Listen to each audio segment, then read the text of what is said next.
নমস্কার বন্ধুরা, প্রেরণা বাংলা মোটিভেশন চ্যানেলের আজকের পর্বে সবাইকে আমন্ত্রণ জানাই। আশা করি সকলে ভালো আছেন, সুস্থ আছেন।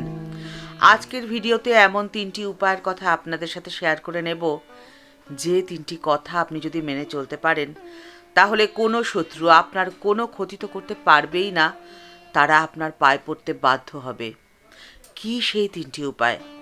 আজকের ভিডিওটি সম্পূর্ণ দেখলে আশা করি এই প্রশ্নের উত্তর আপনি পেয়ে যাবেন। একটি বিষয় আপনি লক্ষ্য করে দেখবেন, যে মানুষটি আপনার সাথে সবথেকে বেশি অন্যায় করেছেন, আপনি তার সাথে যখন কথা বলবেন তখন দেখবেন তার মধ্যে নেই কোনো অপরাধ বোধ।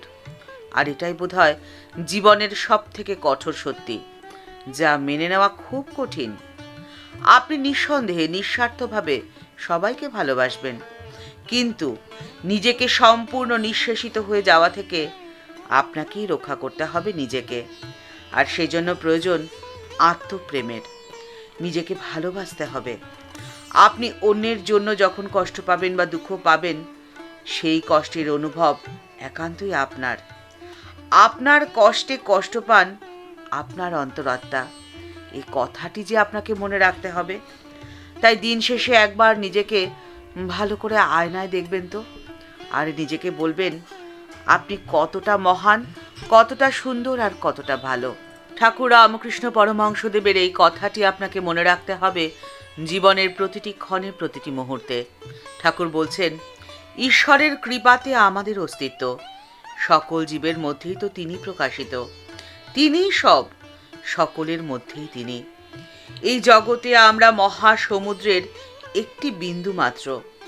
নিজেকে সৌভাগ্যের অধিকারী মনে করা উচিত এই জন্য যে তার কর্ম করার সুযোগ আমরা লাভ করেছি।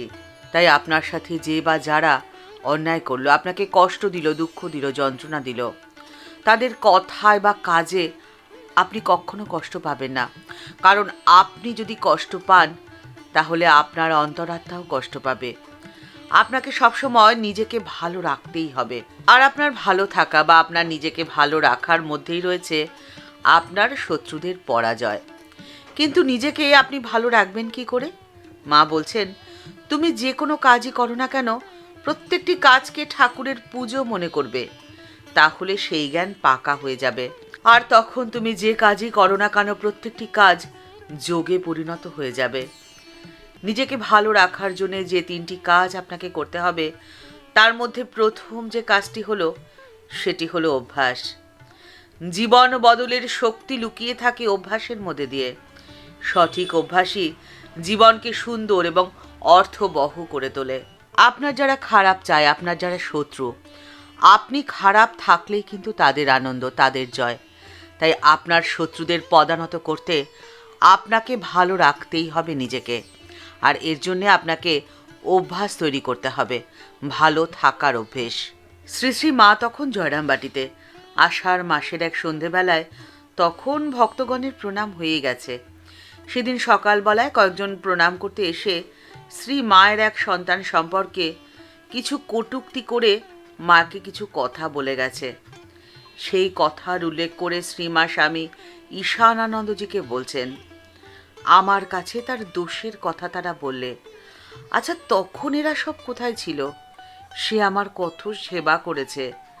আমি তো তখন ভাইদের ঘরে ধান সেদ্ধ করি, ধান ভানি, সংসারের সব কাজ করি। বউরা সব তো তখন ছোট ছোট। সে শীত বর্ষা গ্রাহ্য না করে সকাল থেকে গায়ে কালি মেখে আমার সঙ্গে বড় বড় ধানের হাঁড়ি নামাতো। এখন তো অনেকেই ভক্ত হয়ে আসে। তখন আমার কে ছিল? আমরা কি সেগুলো সব ভুলে যাব? আর দেখো, মানুষের হাজার উপকার করো, একটু দোষ করো, অমনি মুখটি তখনই ফিরিয়ে নেবে। সব উপকার তারা ভুলে যাবে। আপনি মানুষের জন্য যতই করুন না কেন, তাদের মন পরিবর্তন হয়ে যেতে পারে মুহূর্তে। আপনার মনে দুঃখ দিতে তাদের এক মুহূর্ত সময় লাগবে না। তাই মানুষের জন্য নয়, মায়ের নির্দেশ মেনে প্রত্যেকটি কাজ আপনি করুন ঠাকুরের সেবা করা ভেবে। তাহলে আপনি ভালো থাকবেন, নিজেকে ভালো রাখতে পারবেন, আর আপনার শত্রুরা আপনার কাছে আসতে বাধ্য হবে। দ্বিতীয়, নিজেকে সুখী রাখার, নিজেকে ভালো রাখার চাবিটি রয়েছে আপনার হাতেই। সেই চাবি দিয়ে খুলতে হবে সুখের তালাটি। চাবিটির নাম কি বলুন তো? কৃতজ্ঞতা। আপনি যত কৃতজ্ঞ হবেন, মানুষের ছোট ছোট কাজের প্রশংসা করার চেষ্টা করবেন, ততই দেখবেন একটা পজিটিভিটি ছড়িয়ে পড়বে আপনার মধ্যে। কারণ কৃতজ্ঞতা মানুষের সহজে আসে না।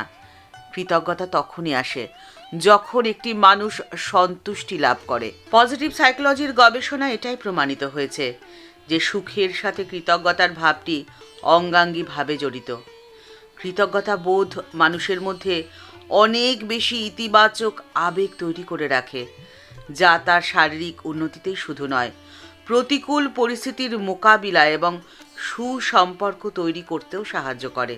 একজন যখন কারো প্রতি কৃতজ্ঞতা অনুভব করে, স্বাভাবিকভাবেই তখন সে উপকারী বা সাহায্যকারী মানুষটি, যে তার প্রতি সহৃদয় বা তার বিপদের দিনে যে তার পাশে এসে দাঁড়িয়েছিল, এই কথা অনুভব করতে পারে। শুধু তাই তো নয়, সেও তখন অন্যের প্রতিকূল পরিস্থিতিতে তার পাশে দাঁড়ানোর কথা ভাবে।